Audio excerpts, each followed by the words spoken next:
And admitting everybody. Yep. Operating system. We are able to have our Like we're gonna have mute right now, so I'm just gonna go through muting everybody. Solution, the Free and Accessible Technology Initiative, a nonprofit they run from this warehouse in Virginia. Whoever's got their radio on, can they turn it off, please? Just make sure everybody's muted except for the board right now. Going through now. Everybody mute until they ask to talk.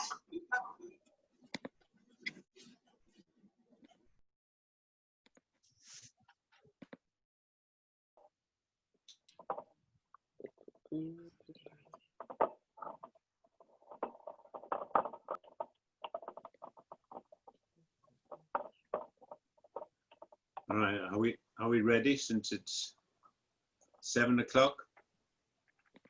Sure. I'm ready. Good evening, everybody. Oh, no. Welcome to our first town hall meeting for 3 or 4 years.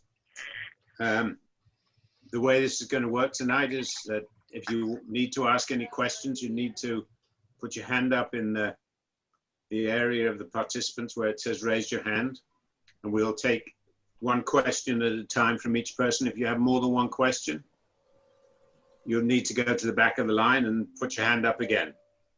We're going to limit each question to 2 minutes. So, no, Corey, can you time the 2 minutes? Sure. Yeah?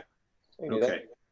So you have 2 minutes to ask your question, and we will do our utmost to answer them in the best way we can. So why don't we get the ball rolling with the first question? You can see them all, Corey, so I have to leave it up to you to bring them in. Yep, just looking to see anybody's got their hand raised. I don't see any hands raised yet. Tyra, there we go. I've asked you to unmute, Tyra. There you go. Hi, everybody. It's Tyra London. Hi, Tara. Hi, Tyra. Hi, Ron. How are you doing? I just want to know what your goal this evening is for this town hall meeting so that we're all on the same page and we can make sure that we have a goal and that we reach that. Thanks. I mean, from my perspective, and the others can weigh in if they wish to, from my perspective, this is an open forum. You can ask any questions you want. That's the purpose of it, and we will do our best to answer them. No strings attached. You know, we may not answer all the questions if we don't like them, but it's really, the ball's in your court. We don't have an agenda. It's your agenda. Cool. Thank you, Ron. Awesome. We've got Mr. Hart Fisher. I'm asking him to unmute. Hart, Yes. go ahead. Can you hear me now? Yeah. Yeah. Okay. My question is about the bocce court. We had that slated to be repaired a year ago, and I haven't seen any action on it. And we're all out there playing it. The bocce court is really in bad shape. I can't hear you very well. I don't know whether it's yours. I don't think it's my sound. Somebody has a television on. Somebody else has noise on. I got him. All right. Can you ask the question again, Hart, so we can hear Yes, you? yes. About a year and a half ago, you approved the replacement of the turf on the bocce courts.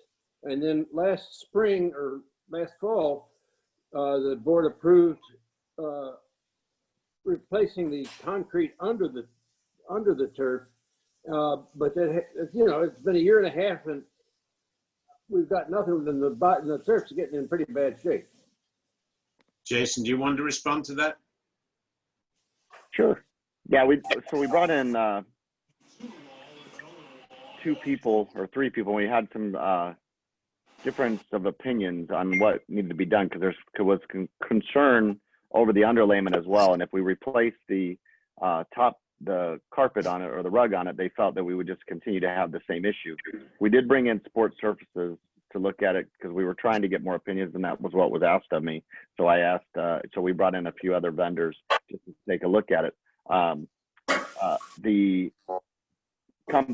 Sports Services gave us an estimate, and that was handed over to the board, but we have a difference of opinion on 4 different areas. It's a priority to get done. Excuse me, but it needs to be revisited with the board for approval because the amount for the repair went up. Sorry. So it's, from my point of view, I don't know how much needs to be done underneath it. I don't think much of anything. But the carpet, the turf is absolutely awful right now, and we really need to get something done on that. We need to bring it up to a little higher priority, please. is anybody on the, well, and that's, as far as that is concerned, the priority of it would fall on approval from the board. However, as I was saying, the carpet, two vendors are they've said that the carpet wasn't the issue, the underlayment was, but Sports Services is the first one to come in of those 3 that we brought in and said the carpet should be replaced. And their reasoning behind it was because it was shrinking off the edges. The edges were kind of coming in, and it was going to continue to do that. And that would, because it was shrinking in, that's what's causing those, the areas to bump up or get a hump in them. So they're supposed to be sending over a quote with the reasoning and everything behind that. And I'll reach out to them again tomorrow because we have been working with them, but they're a little slow to respond, much like many of the other sport court and sports service people that are right now. A lot of people's response times have been very slow. They did come out and look at it with me, and they've sent over saying that they do recommend that the carpet be replaced. He sent over a price initially that kind of on an email, but I told him I needed a full estimate and, reasoning to the board so that I could present it to him. So as soon as he gets me that's going to be up to the board as far as the budget and where we're at with the budget as to spending that money and getting them replaced. That's 2 minutes. This would come out of the having a senior amount out of the reserve.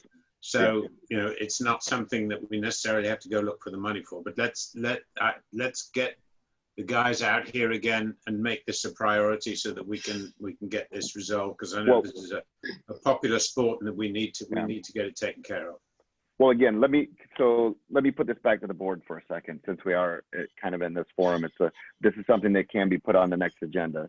We have two vendors who are saying if we flatten out the bottom, they can spray it with water, find some areas, skim it over and put it back. They think the carpet is okay. Obviously they say in a few years it'd have to be replaced, but they say it's okay. However, Sports Services, who did our tennis courts for us and did some other things for us, he came out and looked at it and he said, no, I do believe it needs to be replaced. However, the price for replacement, and Mr. Fisher, were you the one that supplied the original? Yes, estimate? I had the original estimate. Can you send that back? That's 2 years old now. Right, and I was going to ask if you could send that back over to me, and I can have that company refresh that estimate for us, so that because when we received that, the board asked me to go out and get more bids. Everyone who came out was saying something different until I got the sport courts. So basically, I'd like to take the 2 estimates, update the company that you sent over, so that they can, obviously 2 years later they're going to want to update that. But the Sports Services, I'd like to get a apples to apples comparison between the 2, so the board could approve it at that point, or decide, say, hey, we can do this in January, however they want to approve it. But we now have 2 bids of people saying that the carpet should be replaced. I only had 1 originally, and now I have 2. We generally try to get 3, but in this case, we're not going to be able to get the 3. We've reached out to everyone, so the 2 bids are going to be what the board's going to have to decide from. Okay. So if I've seen different qualities also, so sure, let's be sure that we're getting apples to apples. Yeah, the what you call carpet, right? I don't. Is shot. I don't care what the other people say. Sure. You roll a ball down the court, and it may turn left, go a few feet, and turn right. Okay. And I'm sorry, I call it carpet because I'm not a bocce player, but getting someone else so that we understood and had good information was a little more difficult. But like I said, 2 vendors came out and they said I wouldn't replace it. Sports Services said, I absolutely would. And he showed me why. He went around and showed me the things that were happening. So that's, you know, we needed that. We have that now. And if I can get an update from the vendor that you had provided a quote for, we can compare the two, and then the board, that way the board has the ability to make a decision now rather than just one quote saying this is what we should do. Okay, thank you. I'll send that to you. Perfect, I appreciate that. Thank you, Hart.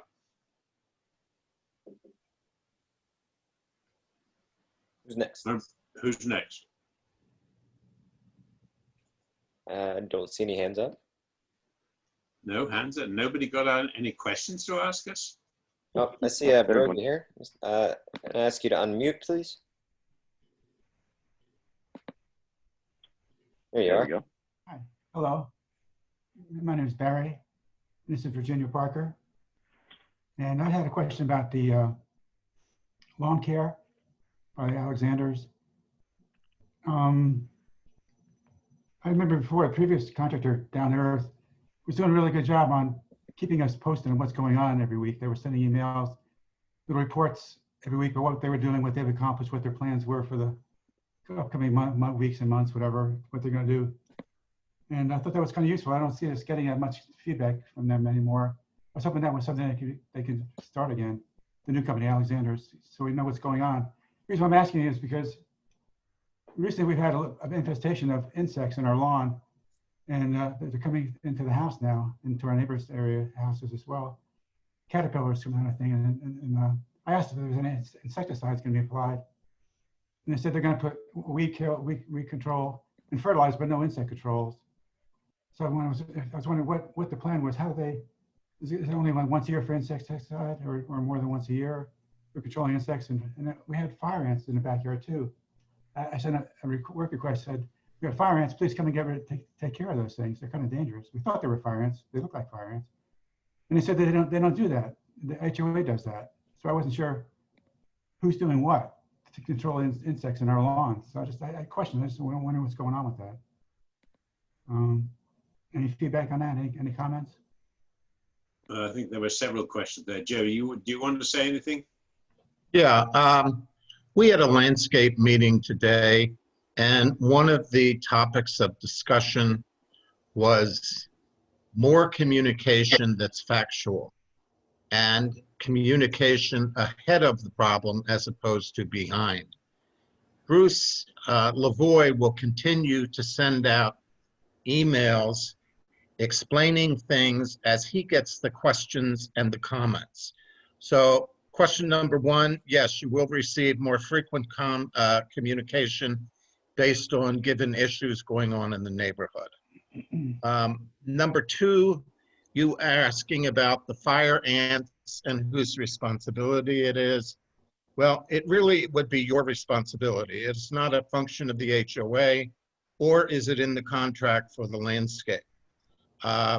Bruce is more than willing to help you out if for some reason you can't go to Lowe's and get a regular product and deal with it. We'll be happy to help you out. And please remind me of your third question. I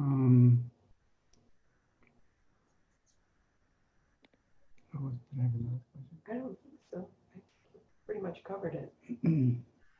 Okay. Well, I was wondering, we had a problem back in April. Alexander's hit our house with their lawnmower, and they knocked off the downspout, the gutters, and they broke the faucet off the side of the house. And the repairs were done, half were done pretty well, and half the repairs weren't done as well as I thought they should be done. But I never really heard back. I sent a work request in and said, come back and finish up. And Ron Rain said, we're done. The project is done. I never really feel it was done. The downspout needs another coat of paint. It's not really done that well for painting. The stucco repair wasn't done that well. So I never heard anything from the AOA. I didn't hear anything back. I mean, it was like I was dealing with Alexander by myself. And I really felt like maybe the HOA could, you have the contract with them. I don't have the contract with Alexander. I could use some help, some feedback. If you would just shoot me an email to that respect, I will be happy to come out with Bruce Lavoie, take a look at it, and give you some kind of actionable response. Okay, Okay? sounds good. All right, thank you, sir. Thank you. Next up is Ms. Grossman. Yes. I'm actually with a compliment to Corey for giving us the opportunity from South Shore Falls Book Club to tag on and have not the 40-minute time that we had, but the hour and a half or 2 hours. So thanks, Corey. We appreciate your help. You're very welcome. Thank you for that. Okay. Barbara, how much did you pay Corey? He's worth every penny. No, well, you get 40 minutes free. So it's really not enough for book club. So I encourage people, to work with Corey and get his help. So thanks, Corey. Thank you. Thank you. That's very kind of you. It really is. Yeah, so people understand too, and anybody that's part of the other clubs, as long as there's not a board meeting or anything else going on, you have access. You can contact Corey and schedule with him, and he can set up a meeting for you. Like if you're going to do something like that, he's more than happy to take some time. But we have the account that we're using right now that's part of the association account, and so long as we're not needing it for a specific meeting or something, and you can have a 3-hour meeting, as long as we don't have something scheduled in that time, it's there. It doesn't cost anything additional to the association to use it. So take advantage of it. And like I said, as long as it's just like the ballroom, as long as we're not using the ballroom, you have access to it. It's the same thing with this Zoom meeting. It's something that the association has access to. And the only thing, we have our order of precedence, but contact Corey and get a meeting set up, and you're more than welcome to use it. We have Ms. Prophet. Tara? Yep, hi. This is Tara Prophet. Ron and I have been going back and forth. I spoke with Corey and the board with some emails about an outdoor table tennis table. Ron, I got your last email on that. I'm willing to compromise. You had mentioned if we're willing to wait till next year, that possibly it could be put in the budget. So I know there's been so many people in the community that supported this idea. As you know, there's been over 100 people that we provided you with of the names that are really interested in doing this activity. So the outdoor table that I had sent you guys the information on is out of stock till November 21st. So I think obviously it's up for the board to decide, but I think what a good solution here might be is to allow the table that we use now, which is an indoor table, which the bolts are falling out and some of the screws and everything because of the abuse of going over the pavers. I'm saying, I think our club and the members of the community would be open to something like letting that stay outside as of now, because it's probably only going to last a couple months in this weather, because it is not an outdoor table. And then come the beginning of the year, have a new outdoor table tennis table earmarked in the budget. They're out of stock until the end of November anyway. I'm willing to put the deposit on my credit card to get it right after the first of the year, because we can't continue to put the table that we're using now back and forth in the clubhouse. It's unsafe. If a wheel falls off, somebody's going to get hurt. So I'm proposing that the indoor table that we have now stay outdoors under the shelter, and then I'll put the deposit for the new table on my credit card to hold it, and then maybe it can get put into the budget for next year, for the beginning of next year. Tyra, what was the total cost on that table that you proposed to Ron? Okay, the original price was $1,495.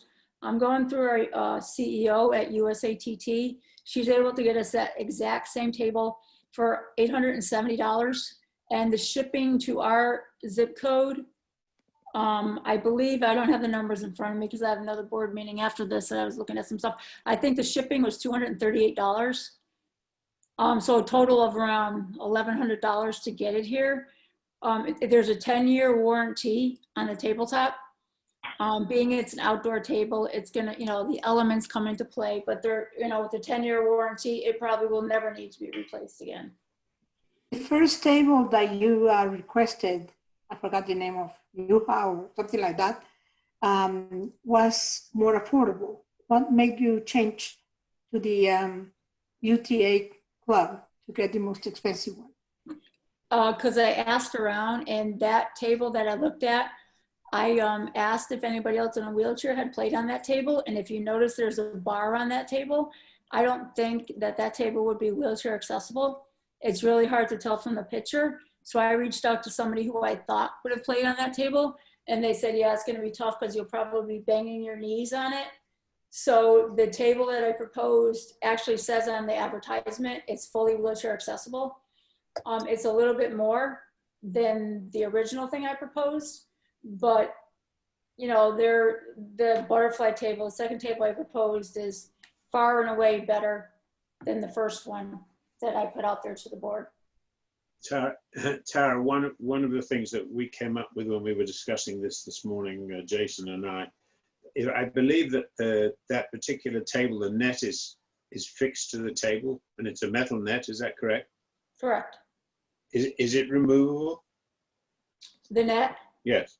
Yeah, it's removable, but it's made for the outdoors and to stay up. Just for stability reasons. I mean, it can be folded. So as far as the net being removable, I'd have to double check on that. I guess I could look at the ad, but I'm sure it can be removed.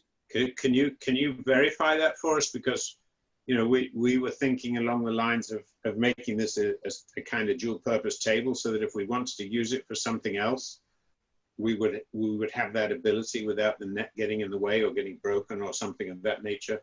To make it as useful to the community as possible, and not necessarily just for table tennis. Okay, yeah, I'll have to double check and see if that's removable. The only thing is, if you do that and you do other activities on the table, I wonder if eventually we will void the warranty.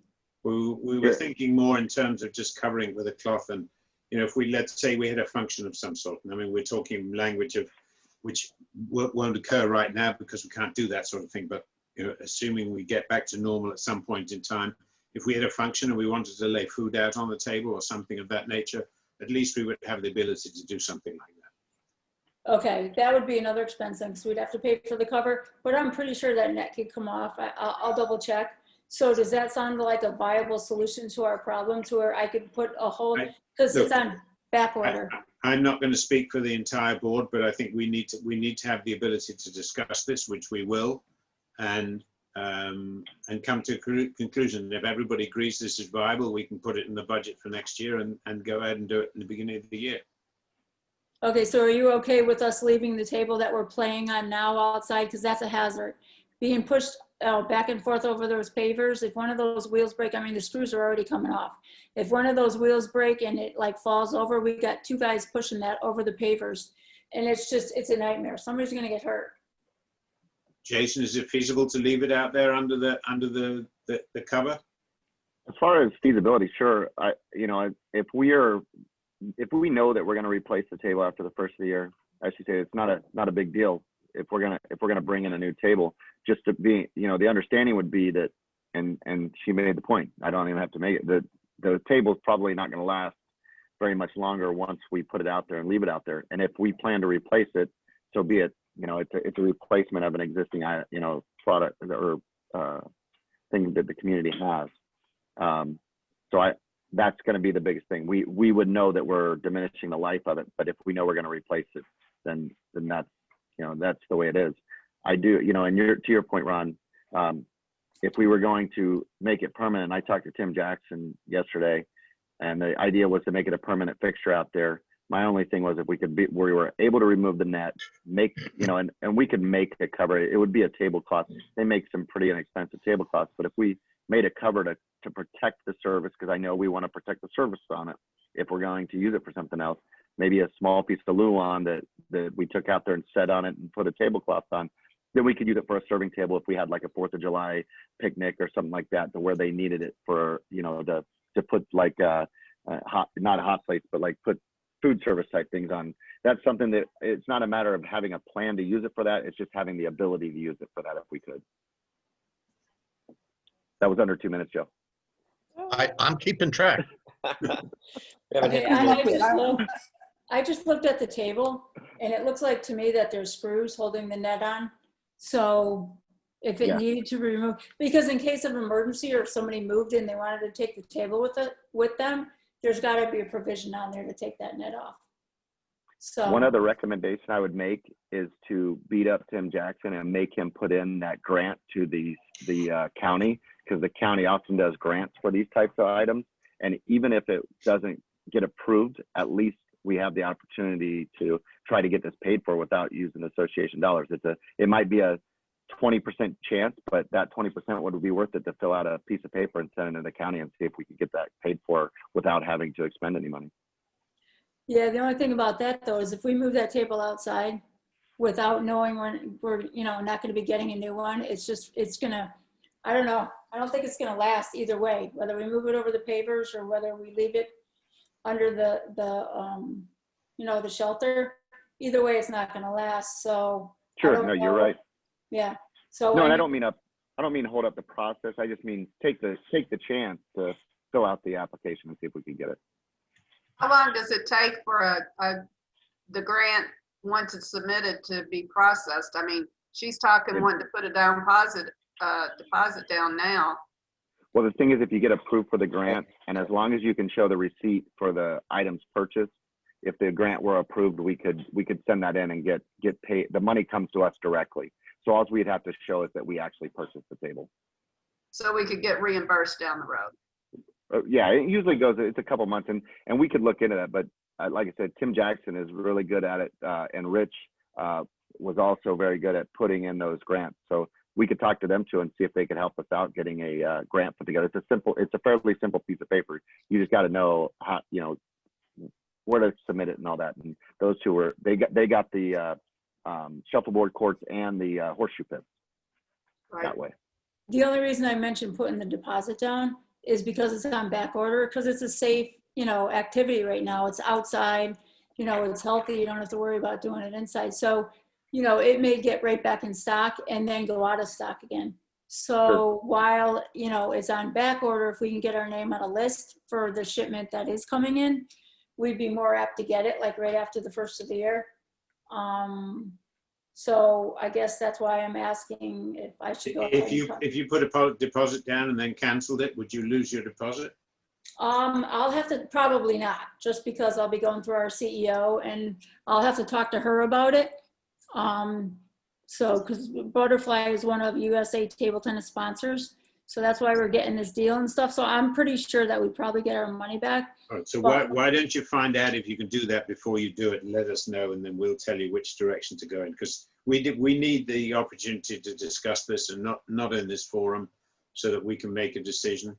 But we seem to be moving in the right direction, and let's see whether we can't make this work for everybody.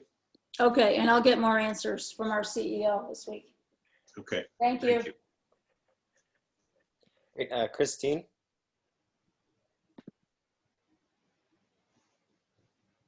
Christine? Yes. Hello. Hi. Go ahead. Hi. I'm really checking in about indoor exercise activities. We have been told maybe we could exercise outside, but that concrete on our knees and ankles in our bodies at our age is not good. We've talked about doing it on the greens area, and that is uneven. And why can we not bring it back into the ballroom as we've had it before? Everybody in the classes, we bring our own mats, we bring our own equipment, and we walk away with it. And so there's nothing that drips over onto the carpet, or there's no exogenous, I guess is the word I want to use, that is left behind. And I don't know why we can't develop some exercise classes along that way. Who wants to respond to this? I'm happy to respond to it, but does anybody else want to come in on this? Because he hates it. Corey, can you share with us, or have you heard from enough of the, I guess, leaders of these classes? I'm hearing that, like Christine said, the majority of them do not want to exercise outside, but you were the one that had reached out to them. So can you give us a... At the last email that I put out specifically asking if people would be interested in doing it outside, I did receive quite a few yeses. I did receive some no's for sure, but quite a few yeses that they'd be open to doing that in outside. Yes, as an exercise or other entertainment? Exercise specific. This last email was specifically to, actually very specifically to walk fit outside. Christine, do you see any, or why don't you tell me, please, what your PPE situation would be if we brought it back inside? Speaking specifically of a maximum number of people who would do this, whether or not you'd be using masks 10 feet apart, 6 feet apart. Just give me an idea of what you would like to do.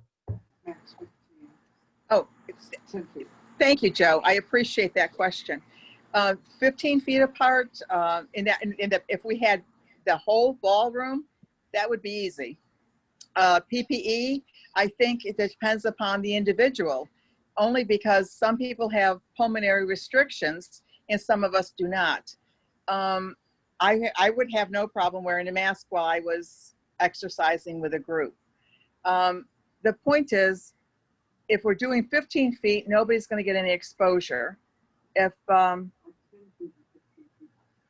if you're thinking maybe, I don't know how many people, we're talking 30 people maybe in that ballroom. I'm not talking a huge amount. Yeah, I've witnessed that activity a lot, and I've never seen more than 10 people. The 8 o'clock class, there's virtually nobody there. The 10 o'clock class seems to be the largest group, and that's really 10 or 12. Would you agree with that? I would say maybe up to 20. Wow. At max. You know, that would be the opportunity max, would be 20. But it is, I'm sorry, we're getting ready to go into, I cannot exercise on pavement. My knees don't allow that. I cannot exercise on uneven ground. My knees don't allow that. But yet I love to exercise with others. And we have a strength training program that did work well. I don't know if it's ever going to pull back together just because of the current situation of isolation, and it's fallen apart, but the potential is there to pull it back together. And I just don't understand why we can't use the ballroom. If I can ask one more question. Sure, Joe. Part of the restrictions, rules, regulations, whatever you want to call them, that Corey has so specifically called out with regard to wearing masks, etc., calls for the sanitation of the room after the fact. Would you consider, when you consider that, what type of sanitation would you feel is necessary, number one, and how would you do it, number two? That's a great question, Joe. My question is, how do they sanitize the gym? Because everybody's going to pick up their own equipment and walk away from it. In the gym, the equipment's left there, and you expect people to sanitize it and walk away. So what do? We spray the room? I don't know. The point is, if people walk away with what they're exercising with, there's nothing left behind that's contaminated. Okay, sounds fine to me. I guess Ronnie will have to get together and discuss it and get back. Yeah, I mean, we can certainly do that. Let me just weigh in on a couple of points here. And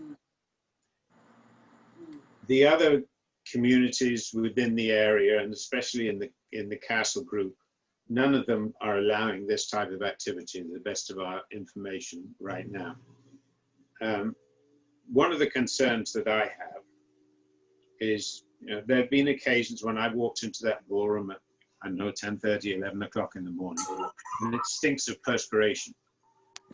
That says to me that body fluids and whatever are being exuded and potentially spread on the carpets and whatever. It's very difficult for me to conceive of somebody doing walk fit type exercises and not sweating.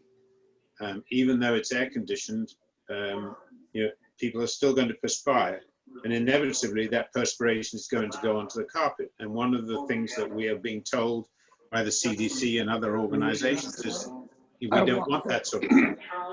That's one of the concerns that I have with the idea of doing things in the ballroom. The ballroom wasn't designed for this, but we know we have a shortage of space in this community, and so we've had to make do in the best way we can. But I'm concerned about that aspect of things.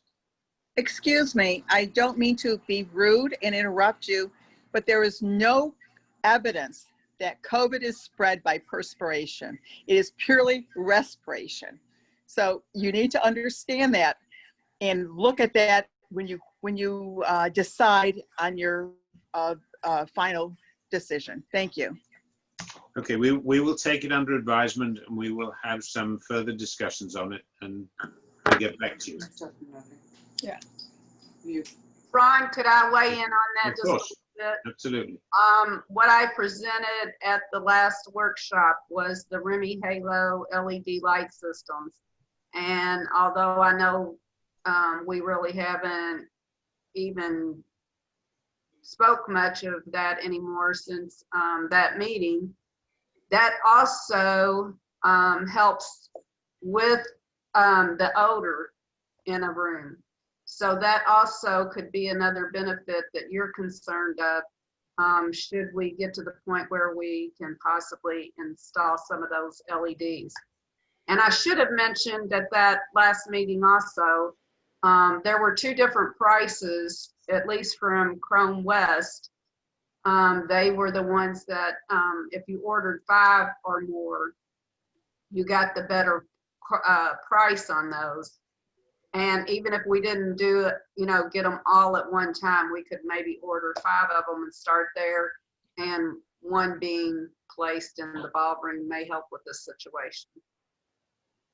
Okay, let's bring this up for the next workshop, and we'll come to some conclusion. Thank you. When we next have an opportunity to do that. Okay. Thank you, Christine. Appreciate the question. So we've got Tyra. Hi, everyone. My question is regards our outside entertainment, what our status is. As all of you know, I'm the president of the South Shore Fall Women's Club, and our board of directors is extremely interested in working with the board to move forward to at least start to help bring this community back together on a social basis, safe, clean, et cetera, et cetera. And I'd just like to know the board's position on how we as a charter club and the other charter clubs in this community can best work with the board to help our residents again feel like we have an active 55 community. There's many people within our confines that are interested in seeing their neighbors again in a safe environment. We know that many people are not ready to come back yet, and that's fine. But we want to at least start those conversations and let the board know that we're interested in trying to move forward to bring the community back together in the most safe way we can. So I guess my question is, what is the board's current stance, given that the state government is starting to open up things even more? And I understand, Ron, what you said about the other castle communities, but is there something we could do outside, whether it's by the pools with very limited attendance, whatever the case might be, what can we do to, as a charter club of this community, to help the board implement some movement forward? Thank you. Corey, do you want to respond?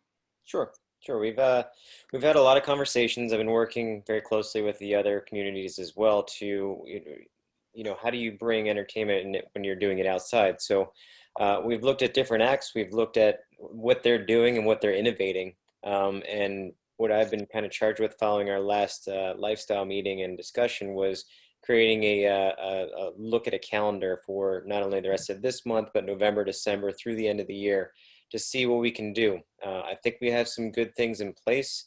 The board has been very supportive of these outdoor events, and I think we have a lot of good ideas. I think that mainly they would be prior to dusk, it would be at the pool area, as you were saying. And then if something were to take place closer to dusk, given that there's not a lighting system, it would be kind of more of a parking lot sort of thing. But we do have that other stage that we can bring out. I'm talking with another 4 communities of something that would have been previously scheduled, that maybe for a holiday show. So I think we do have something. I think that this is something that we can probably share late this week or early next week as to an actual calendar of something and things to look forward to. Because I know everybody's looking for things that they want to experience together, but in a way that they can do it safely. So I think that's definitely happening. That's awesome news, Corey. Thank you so much. I do again want to thank you. I think you've done an extraordinary job since you've been here. It's a pleasure working with you, as an officer of one of the clubs. You've always been so responsive, and we appreciate your efforts.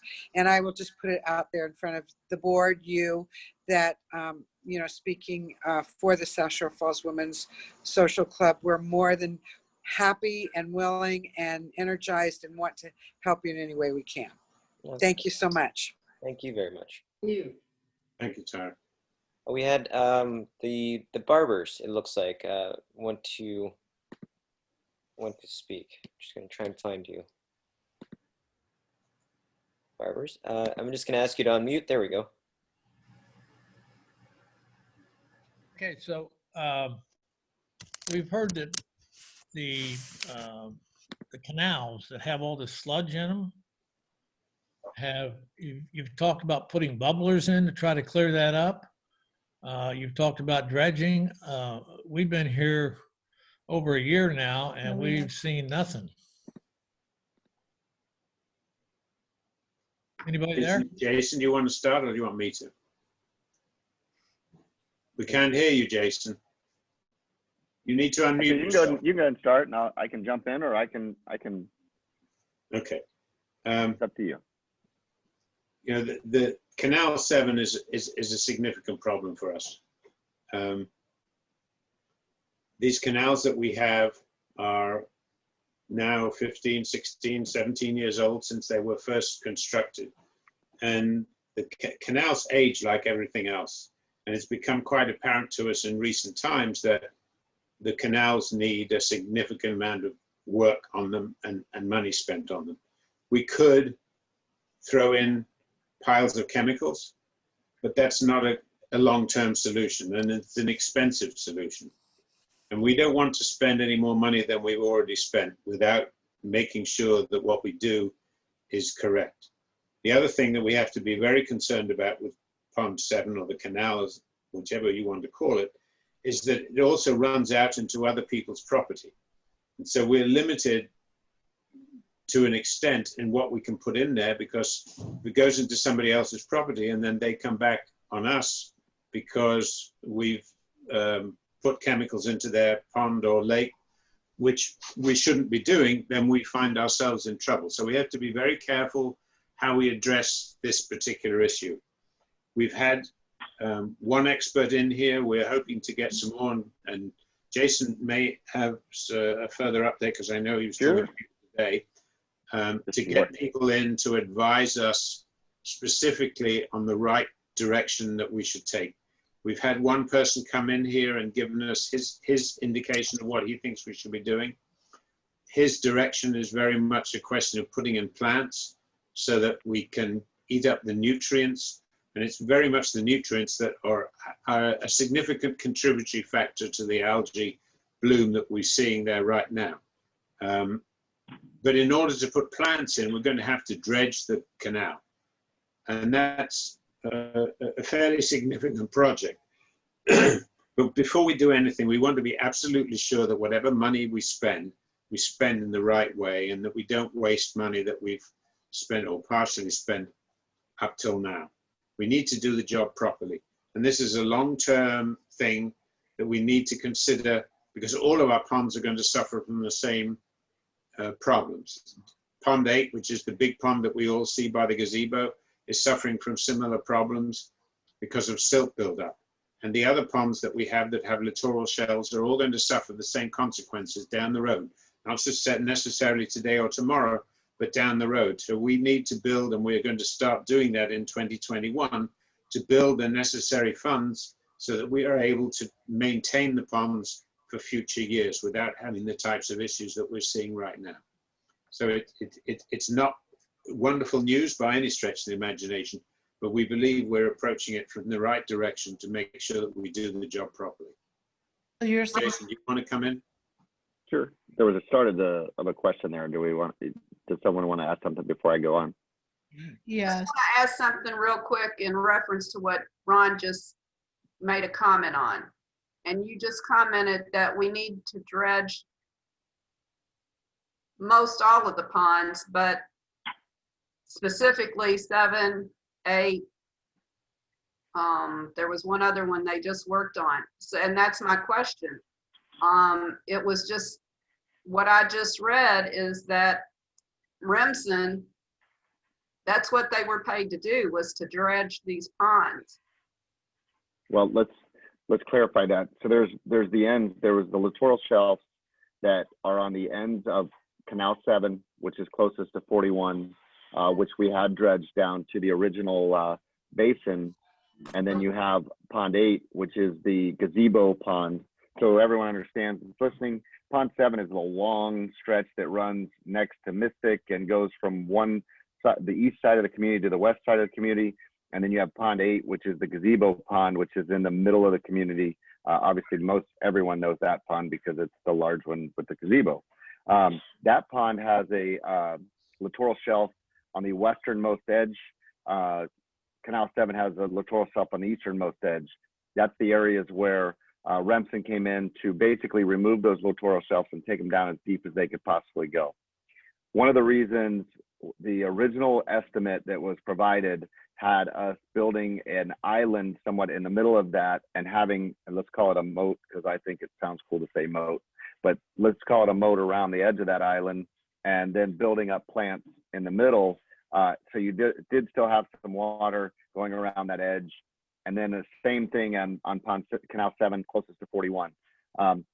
We spoke with the engineer the other day that we spoke with, and the, what does he call it? He's not a geologist, but botanist. No, not a botanist. You want botanist because he does like plants, but he's also, anyway, he deals with like the water and geology, however that goes.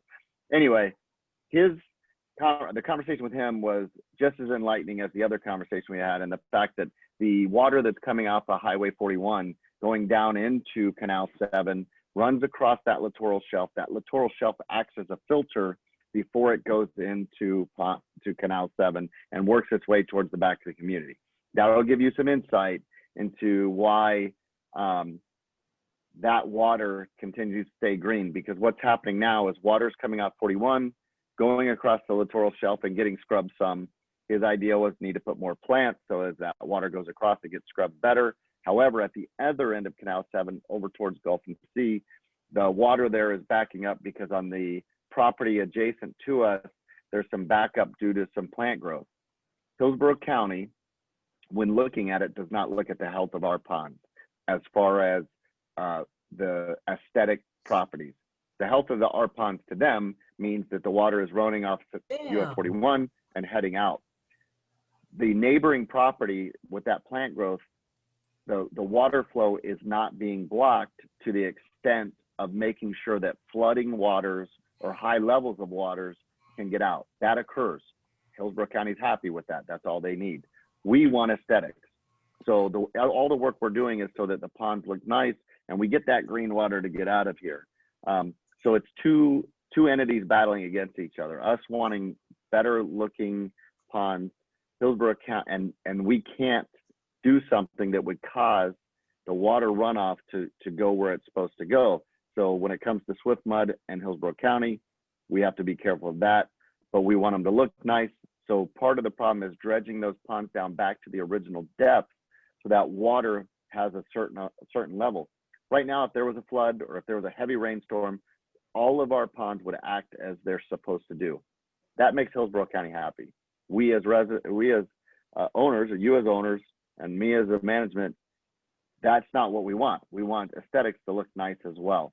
So that's why we brought in this engineer to take a look at it and say, hey, how do we achieve what Hillsborough County wants, which we are doing, but also look at the aesthetics and improve our aesthetics. He talked about adding more plants. His reasoning for that was when there's plants in the water, it brings out the nutrients and you don't get that green growth. On the other end of it, he felt that we should add more plants to the littoral shelf on Pond 7 on that end, because the water levels aren't going to increase high enough to cover that, and we'll still get that green growth there.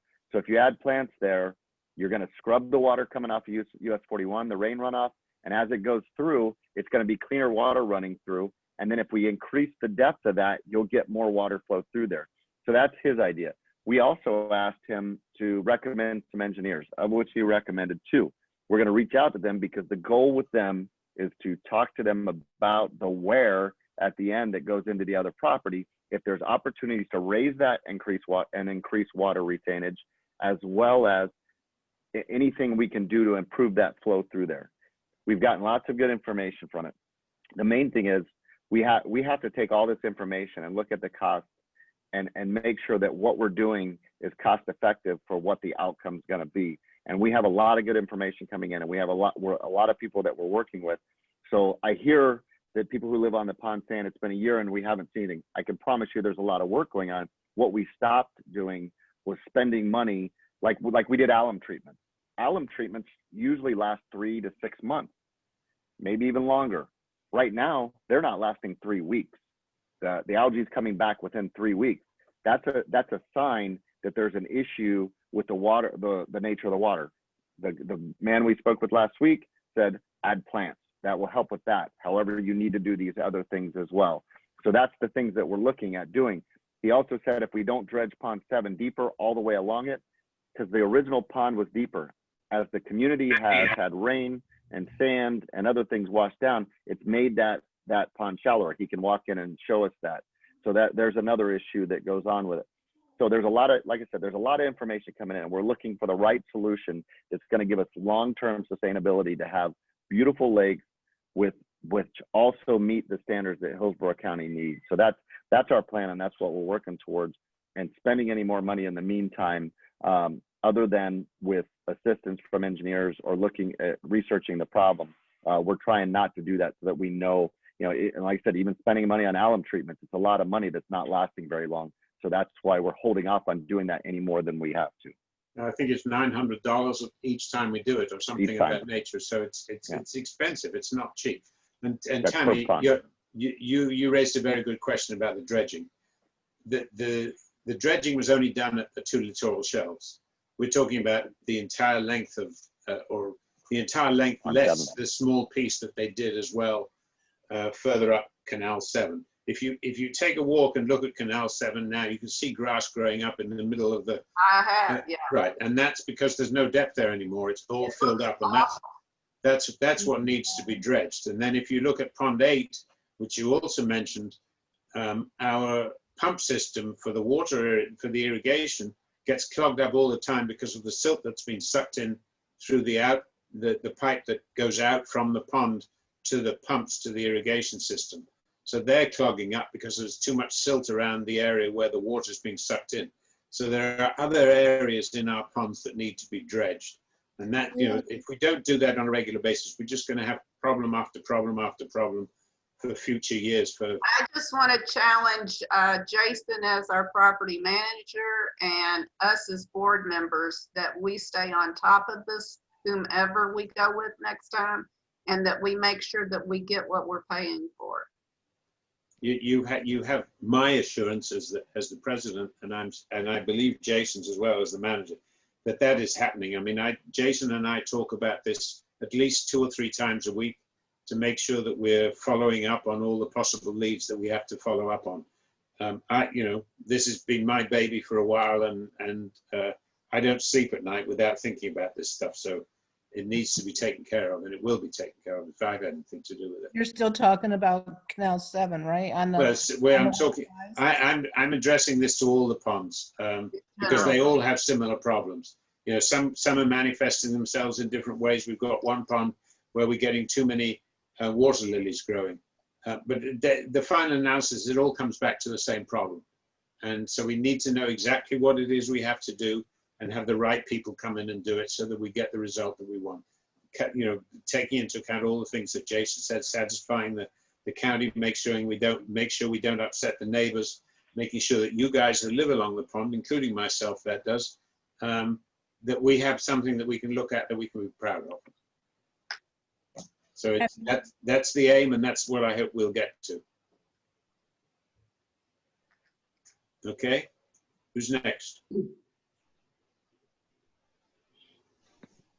Louise wanted to ask something by the look of it. Louise, if you could unmute. Louise. There you go. Okay. Hey, yeah, well, I had a question for Ron today. Can we contact the EPA? The who? The Environmental Protection Agency? Yes. In what regard? Well, a resident across the street from me called Hillsborough County and talked with a gentleman, and he said that we probably should contact the EPA to deal with the problems that we're dealing with our canal and the issues across Gulf and Sea Boulevard. Jason, you have any comment on that? I don't feel qualified to respond to that. Yeah, I don't either, in the sense that when we've spoke with, we've three vendors now, and I'll call them vendors, but these are experts in the field. Solitude, Remsen, who, as much as, like in all the meetings I've said, as much as he's made, you know, the things that we've dealt with him, what he stated has been very true as far as what's come out. And then when we brought in this new engineer, and as he's went through things, all the conversations are relating to Swift Mud, and Hillsborough County. The issue with going after our neighboring properties with any type of claim that they're not upholding their portion as far as the system working, because we all of our ponds and canalways work together. All of the sistering and neighboring properties are doing obviously they're going to do the bare minimum because none of them are developing on them. So they're leaving it at the bare minimum, but they're meeting the bare minimum. The county has come out and looked at it and said, yeah, we see it as water flow. If it flooded, this water would be able to get out of here. So the EPA, if we had an issue with runoff, like if we were receiving some sort of runoff from oil, or if the roadway was leaching water that had some sort of chemical in it, I can see the EPA getting involved. However, Swift Mud, on the other hand, if we were not getting water to pass through, Swift Mud would be the enforcement there. So I don't know, and nobody has brought up a point of reaching out to the EPA because nobody's putting anything into the water particularly that's causing an issue. Now, if we did find somebody, if one of our neighbors was putting something in the water that was causing this problem, absolutely, we could contact the EPA. I just don't, nobody has found anything in the water as far as doing testing that would lead us to believe that's happening. A lot of our problem is from saltwater leaching as well, you know, from these ponds that are non-flowing. Those ponds that are just runoff get a lot of saltwater leaching because we are at a water table that we do receive salt water coming in from the groundwater. are not getting any, really any, when a resident reaches out to Hillsborough County and they're told they should call the EPA, what is that telling us as a community? Are we not doing something? Are we not contacting the right agencies to help us? I'm at an end here with this canal, with the engineers. No, we don't get anywhere. We just sit and wait for all these reports and nobody tells us anything. I'm really frustrated. Well, I think, and I understand what you're saying because we've had that for a while. And Ron, I think you can attest to this as well. Our last conversation when we sat down with George was a lot more enlightening as to why those things are happening that way. As far as some of the responses are what they are because, unfortunately, like a conversation with SwiftMud, we can have a conversation with SwiftMud, but honestly, and I hate to say this, they don't care because it's working. It's working as planned. The engineering was followed. Everything's working as planned. So, and when I say it working as planned, please understand, I'm not speaking aesthetically. I'm speaking engineering-wise. The water leaves the property. That's all they care about, that we are able to flow the water out and allow any kind of storm water to work its way through the system. That is working properly. So when it comes to SwiftMud, they don't, it's not that they don't care. They'll help us if we wanted to, if we had some ideas to improve for ourselves, but they're not coming to look at it because the system's working.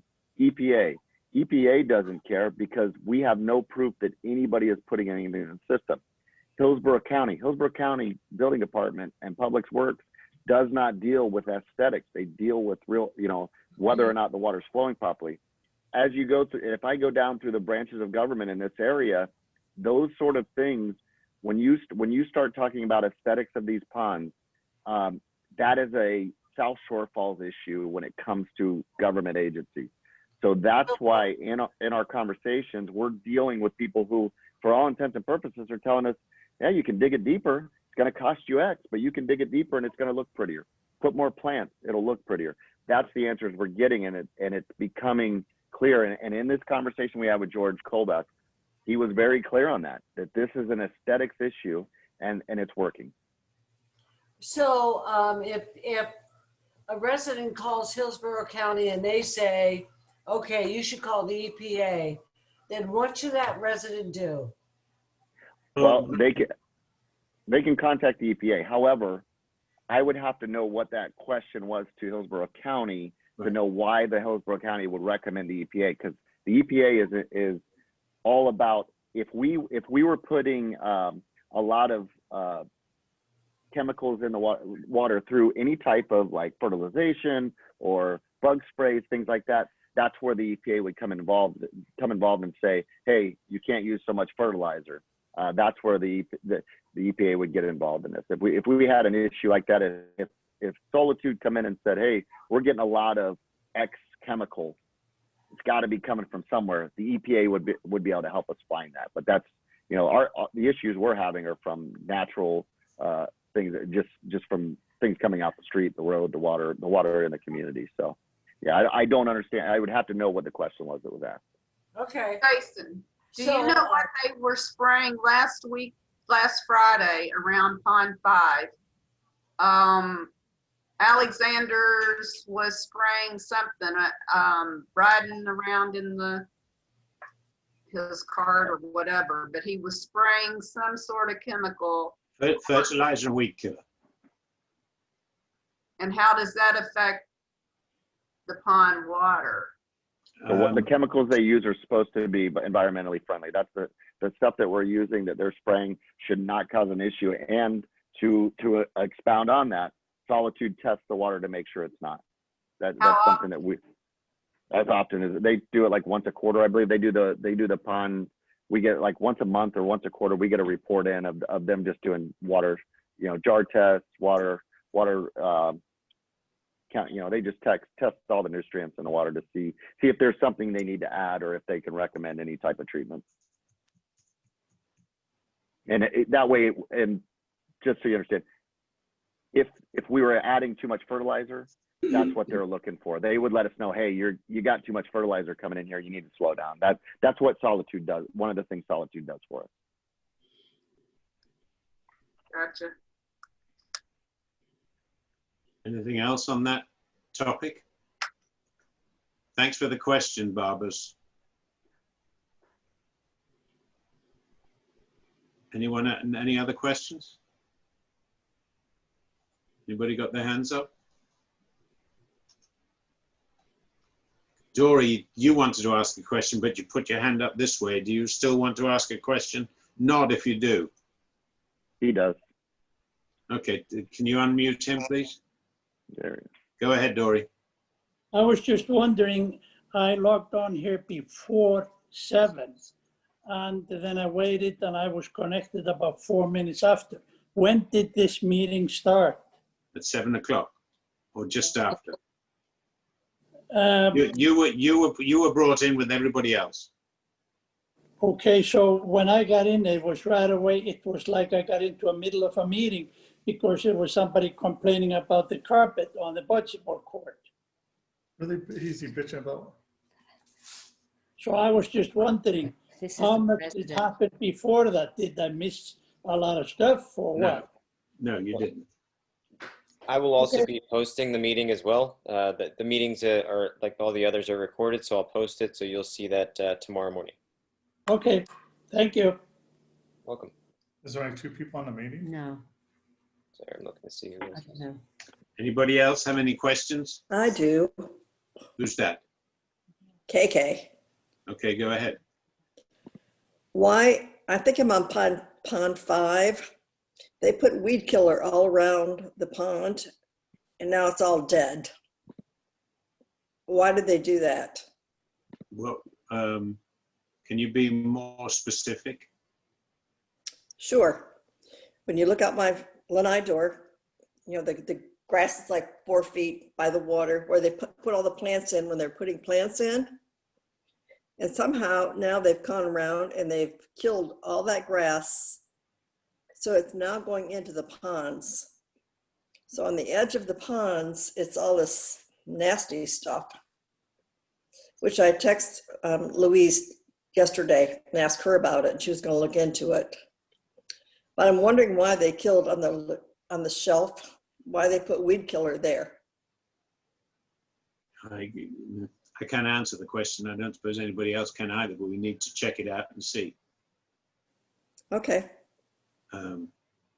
Jason, can you have a look tomorrow? Yep. On 5? Yep, I'll go take a look. I think it's 5. It's one by Kim's. Okay. Oh, on the far end. Okay. We'll go take a look at it.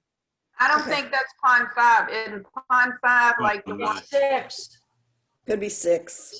It's Is it, 6. so your concern was with the one next to Kim? It's I'm 6. on the one by Kim's. 6.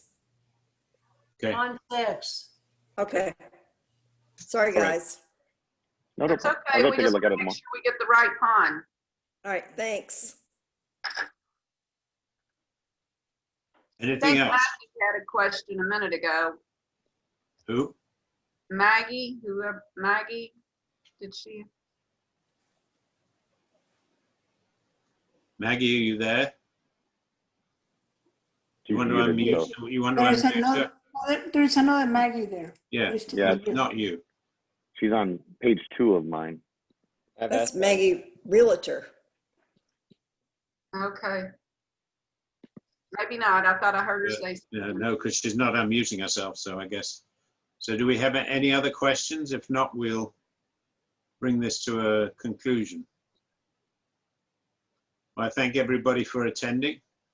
I hope you got some value from it. We'll do this again in another 3 months and try and do it every 3 months. I think they're useful to give people an opportunity to express their views on any topic at all.